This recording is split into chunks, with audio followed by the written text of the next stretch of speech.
ఓర్పు గొప్ప ద్రోహ కార్యములు జరగకుండా చేయును. ప్రసంగి 10:4.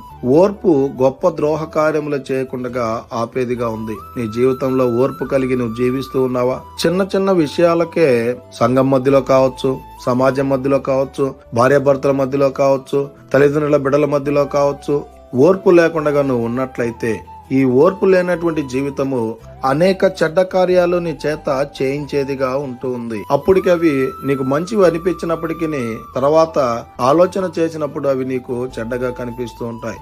గనుక ఓర్పు లేనటువంటి జీవితాన్ని నువ్వు గడుపుతూ ఉంటే దేవుని లేఖనాలు స్పష్టంగా తెలియపరుస్తున్నాయి. గనుక ఇక నుంచి అయినా మనము ఎన్ని శ్రమలు కలిగినా, ఎన్ని బాధలు కలిగినా, ఎన్ని హింసలు కలిగినా ఆ యేసుక్రీస్తు ప్రభుల వారు ఎలాగైతే ఓర్పు కలిగి జీవించినాడో మనము కూడా అలాంటి ఓర్పు కలిగి జీవించేటువంటి వారంగా ఉండాలని కోరుకుంటూ ఈ దిన వాక్యం ద్వారా దేవుడు బలపరచును గాక. ఆమేన్.